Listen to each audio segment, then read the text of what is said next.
Pro Group Management. Workers' comp that works for you.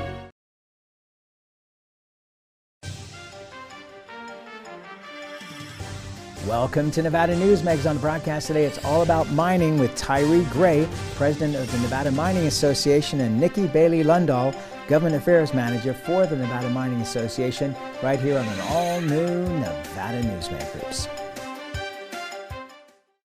Get in on the Tamarack Casino's $175,000 Hidden Treasures Guaranteed giveaway now through September 30th. Earn entries in the weekly drawings and win big during the two $35,000 grand prize giveaways. Your good times are at Tamarack Casino.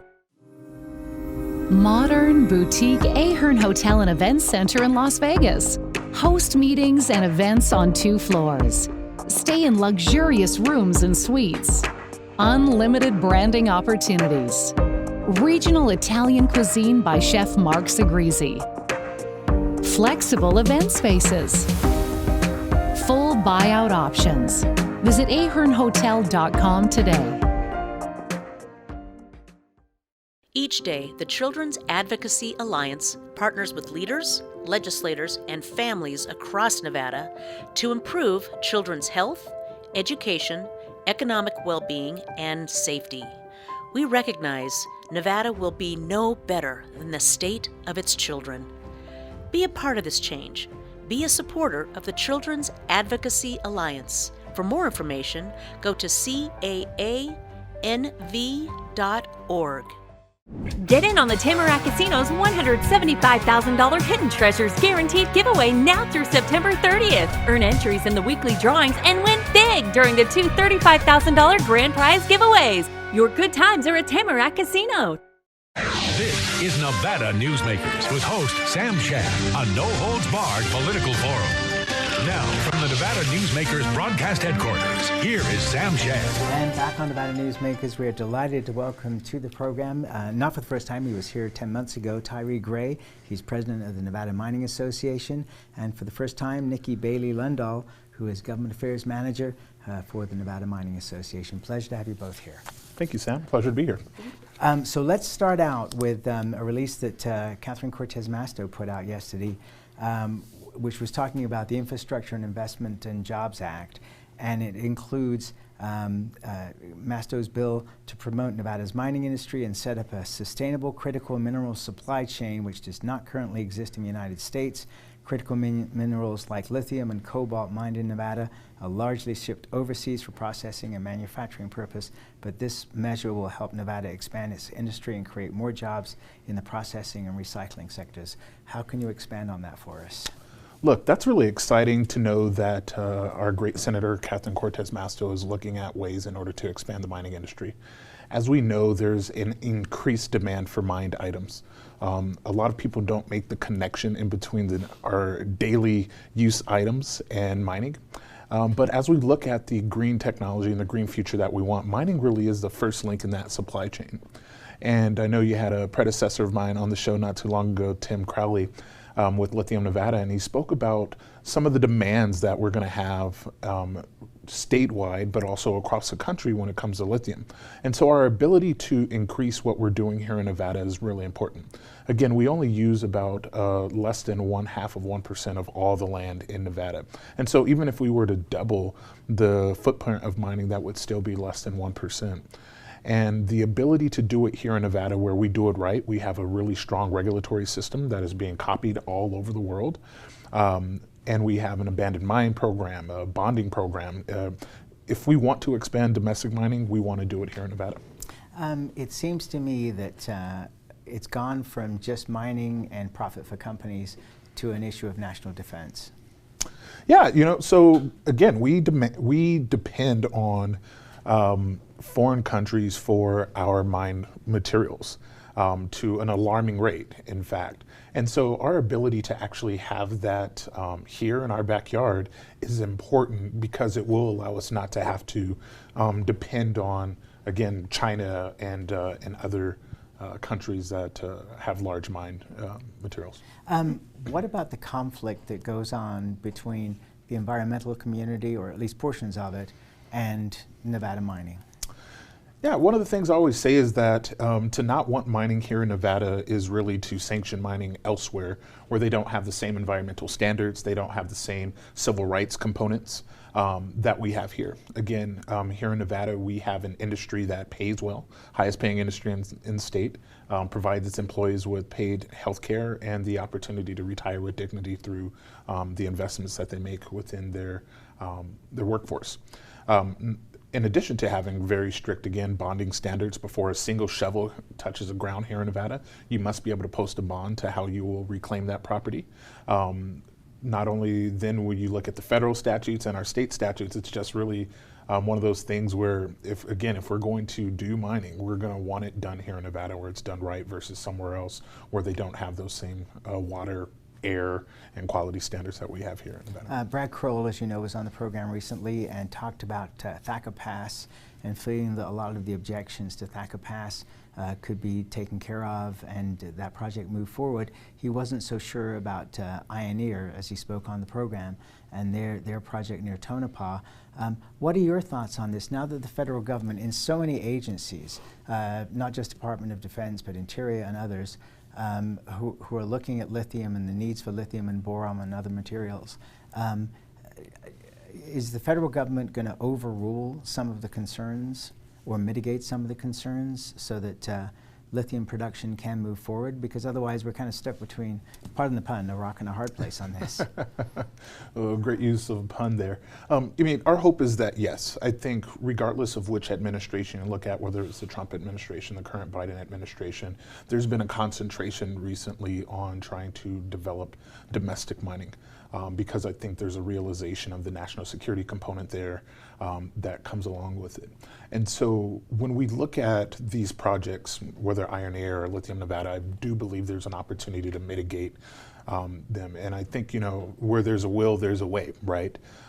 When you look at the Ioneer project, again, around the Timms Buckwheat, they've done a lot to help to reprogenate, figure out ways to grow it in greenhouses and different things like that. So I believe that there are solutions available.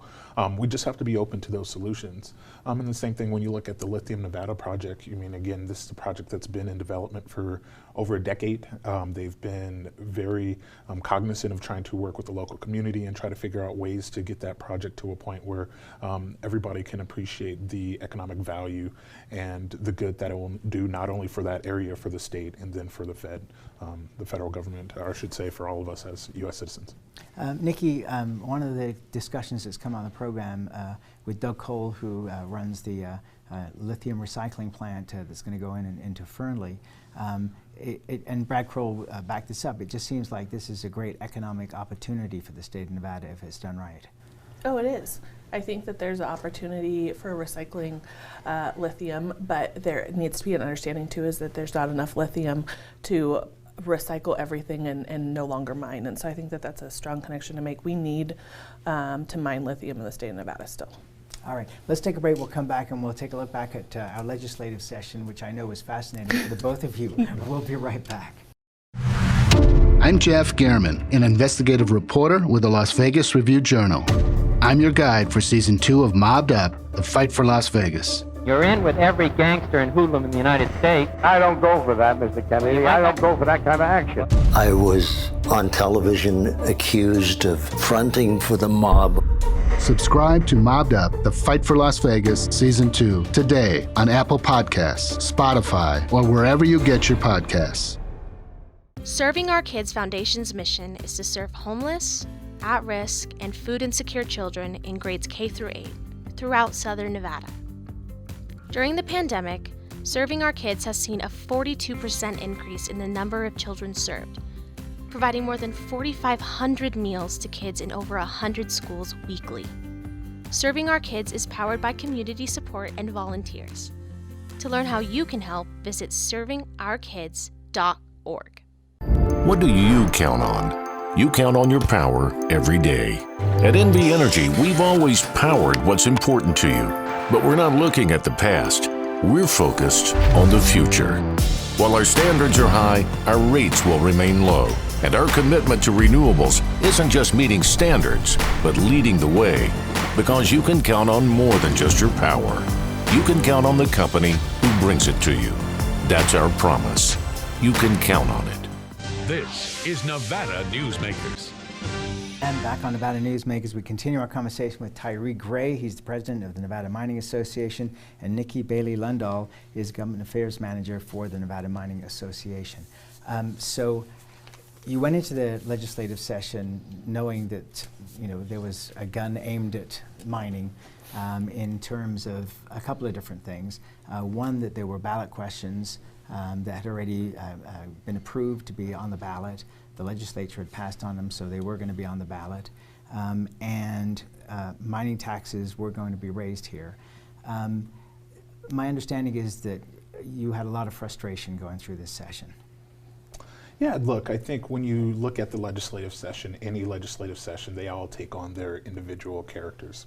This was a unique legislative session because of the COVID-19 pandemic, right? I think when you look at the special sessions, again, there is not necessarily a great opportunity for a lot of discourse. And so then as we lead into the 2021 session, there was an opportunity to actually have some discourse there and to be able to set the stage for what I think was a wonderful compromise between the state, if you will, progressive groups and then the mining industry. And so, our ability to really be able to craft a solution to some of the state's funding, for us, we saw it as an opportunity to show a recommitment to the state of Nevada. Mining has always been fundamental to the state. We were here when the state was founded, and we hope to be here for another 150, 200 years, however long we actually need to mine materials for. And so the ability to change some of the narrative that maybe existed around mining, and also to educate people around what mining does pay, what mining does do. Again, I always say that one of the most important thing that business does is not pay taxes. It is employ people, and employ people at a high wage that allows them to be economic drivers within themselves. And that's what we do in the mining industry, again, paying the highest wages in the state and providing for healthcare for all of our employees, and giving them opportunities to really live full lives. One of the things that was interesting about this was we knew that this was being brought about by initiatives that were going to be placed on the ballot by the Clark County Education Association, not just on mining, but also on gaming. And there are a lot of people that feel concerned about industry-specific taxes rather than taxes that are spread across all industries.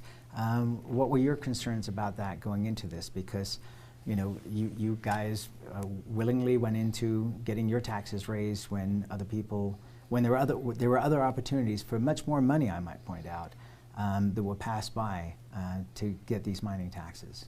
Yeah, I think those conversations were there. I think we were more in a unique place because we came to the table knowing that our industry was being specifically looked at for an increase in taxes. And so we had to, in some ways, separate ourselves from some of those other conversations and focus in on where we were and what we needed to do to show our to show the state that we were willing to come to the table and to increase our taxes. But at the same time, we also understood that, yes, there was a possibility for other taxes. Those conversations have been happening, and they need to happen and continue to happen going forward. There needs to be a big, broad conversation about taxes in the state. But at this point last session, we really needed to focus on our own.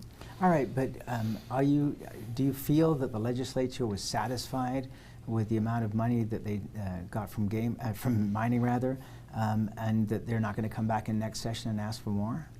I mean, that's a great question. We're looking at potentially 20 to 30 new legislators with new ideas coming in next session. But I think what we did this session in securing the fact that our money goes to education, that we came to the table, there was no lowballing a number. There was nothing like that. We came and said, this is what we can do for you.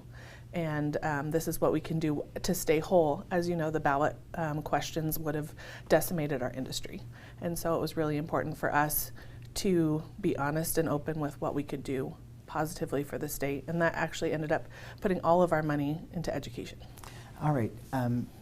But I guess I go back to the same question, which is, are you looking at, at next session, the legislature coming back and looking for more money? And, the idea that you had initiatives that got signatures that were, some people would say, were blackmail in terms of, this is what we're going to take to the public, and the public not understanding all the issues that you guys understand, or that gaming understands for that matter, and would likely say, fine, those are the guys with all the money, we'll just go ahead and raise their taxes.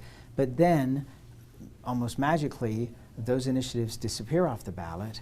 Are you concerned that that kind of, for want of a better word, blackmail is going to be utilized not only toward mining and gaming in the future, but towards other industries?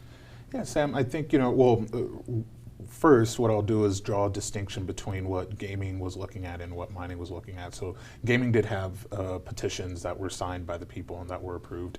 The legislature didn't take it up, and so those were headed to the ballot. What mining had were joint resolutions, which were passed, again, during the special session, and then the second passage would have been during this most recent session.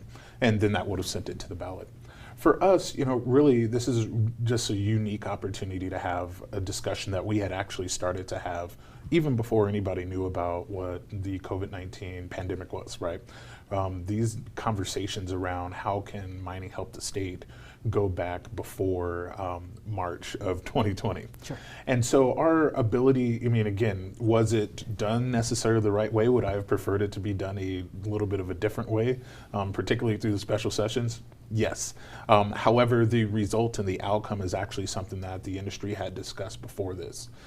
Now, when you talk about kind of how we will see progress with the ability to withdraw petitions and things like that, I do believe that it's alarming, the process that we've kind of set up. Again, we want to always make sure that we're able to have discourse, that in that way that we're able to have intelligent policy that is being brought forward, and not having people feel as though they're, again, being, to use the word you used, blackmailed. But, for mining, again, this wasn't a necessarily a gun to the head situation. This was really something that we had been discussing about how can we continue to drive our relationship with the state, particularly appreciating the fact that there's a desire to increase the amount of mining that goes on, which will be beneficial, again, for everybody through jobs, through taxation, and through our community investments. With what happened at the Supreme Court with tax increases and the constitutionality of it, do you have concerns that the constitutionality of taking those initiatives off the ballot is going to be brought to court at some point? I'll actually let Tyre answer that one. Okay. Defer to the lawyer. No, I kid. So look, I think that when you look at the statutes and laws that were passed this last session in regards to whether or not you could withdraw those petitions, I think that somebody may challenge that, right? People expected a particular process. You sign on to a petition. That petition goes before the legislature. They have a enumerated amount of days to act, and then it's supposed to go to the ballot. And what we did is we did change the laws on that. Now, again, people may say that there is an issue with that process. Again, and they do. Yeah, and that is really for the courts to decide. I think when we look at the court's decisions around recent cases, the court has made it relatively clear, particularly around the 2/3 argument when we had with the MBT and the DMV. That case that came out during the legislative session, the court has been relatively clear that the words on the page really do matter. And so, again, I think we may see a challenge there. How the court will go, I don't know, but it will be interesting to see if that is a process that will hold. All right, let's take another break. We'll come back more on mining and taxation after this time out. 7 at 7 is available anytime, anywhere. I'm Riley Smith with your Vegas Golden Knights. Watch 7 minutes of nonstop news from the Las Vegas Review-Journal. Streaming on LVRJ.com and YouTube. Powered by the Las Vegas Review-Journal. Ahern Rentals began as Signal Gas Station on Las Vegas Boulevard. Founder John Ahern grew the business by offering rentals. His son Don built on John's legacy, growing Ahern Rentals into the largest independently owned American rental company, with 89 locations in 30 states. Don also brought his experience and vision to equipment manufacturing with Extreme Manufacturing and Snorkel. Today, Ahern Rentals continues to bring its family values to a new generation. Learn more at ahern.com. Dimitri Prine here for Design Outdoor.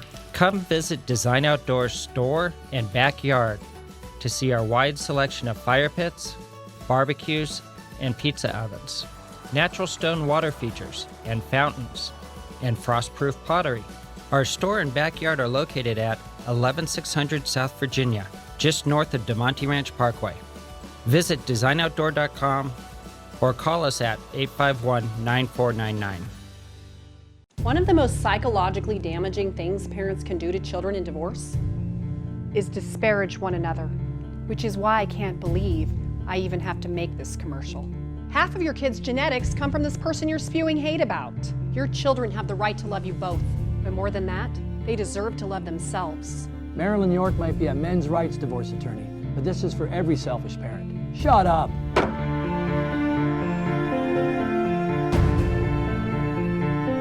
7 at 7 is available anytime, anywhere.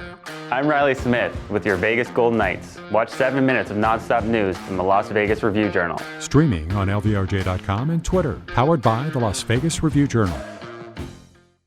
This is Nevada Newsmakers.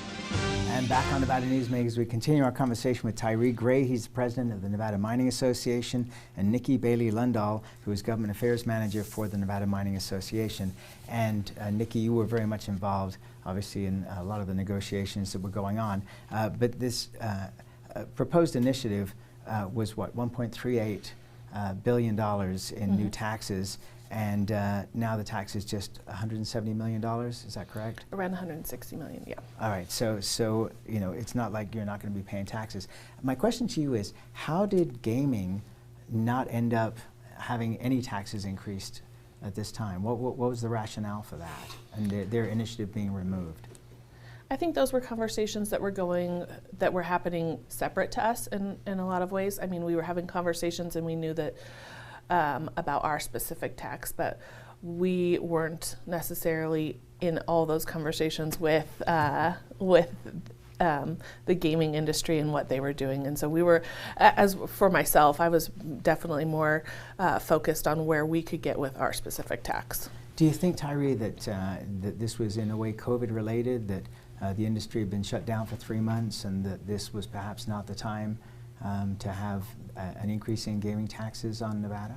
Yeah, I think that definitely played a factor. Look, the truth is every panelist that you've probably had on here in the last 2 to 3 years who you've asked any question around taxation has probably had a very similar answer, which is Nevada is going to have a true conversation around its tax system. Whether it's Jeremy Aguero, who will tell you that more than $2 billion of property taxes are being abated. Those are dollars that we as citizens, residents actually owe, but the state is giving us a pardon, if you will, on those taxes. And so if we had that funding source here, many of the tax proposals that we see would not necessarily be needed because, again, this was a state that was founded on the concept and the idea that property tax would be the principal funder.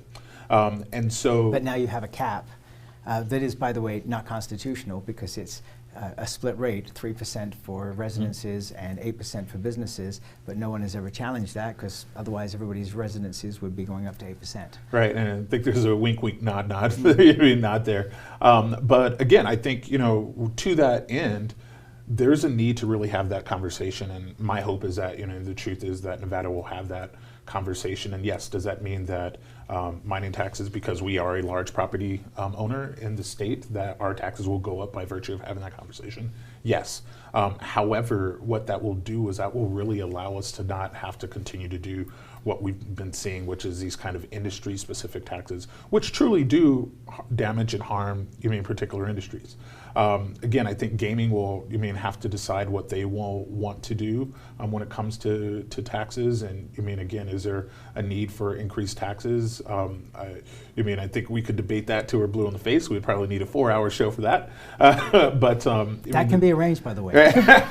Sounds good. You count me as one of the panelists. But again, I think there are unique opportunities, and what we saw during the session was probably a recognition that this was maybe the wrong time to look at gaming taxes. But maybe this was the wrong time to look at all taxes. We don't know. But ultimately, we believe from the mining industry, we made a sacrifice. Again, this is a substantial This is a greater than roughly 100% tax increase. Right, but it wasn't as bad as it would have been if it had gone to the ballot. Yeah, and and whether or not it would have passed on the ballot, whether or not there's some legal challenges I think that existed there as well. Really? And so I think that again, whether or not that would have actually gone forward, but we were committed to finding a solution and not trying to fight this through the courts because we believed in creating that relationship. And reestablishing that mining, again, the 12th largest industry per GDP, really does care about Nevada. But again, we are the 12th largest per GDP, and I think a lot of people forget that or don't know that. They assume that it's mining and gaming, and that is not actually the truth when it comes to GDP and contributions. But we have the highest per employee tax burden at over $57,000 per employee. The next closest is mining. The next closest is gaming at about, I think they're close to about $40,000 per employee, but the average is about $1,500 per employee. And so that's important to recognize. And then also that mining taxes are the most direct taxes. So even within some of the taxes that we think about from the gaming perspective, the room tax, the alcohol tax, whatever, those are actually collected sales tax. They're collected and remitted taxes. They're not actually taxes that are attached to the bottom line like you actually see here in the mining taxes. Well, we are out of time today, but you are always welcome back because we'd love to continue this conversation because I got 4 pages of questions here. We barely scratched through page 1. Thank you both for being here. We really appreciate it. Thank you, Sam. And we'll be right back. Brian Culpa Photography was born in the rolling hills of Massachusetts, and now he can help you experience the stunning beauty of Nevada in a whole new way through the power of flight. Flying has always been a passion for Brian, and at Brian Culpa Photography, he can make your imagination soar. Brian has the creative mind and tools to tell your unique story. Experience the bird's eye view at brianculpaphotography.com.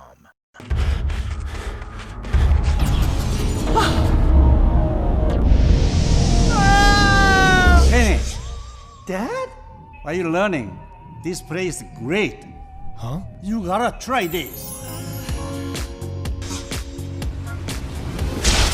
Wow, this stuff is great. People are gonna love it. Yes. Yes, they will.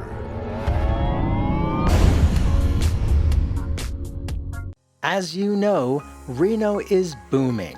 Toll's development company is helping it grow with insightful design and development, building community with every project, adding beauty, adding excitement, emphasizing our shared humanity.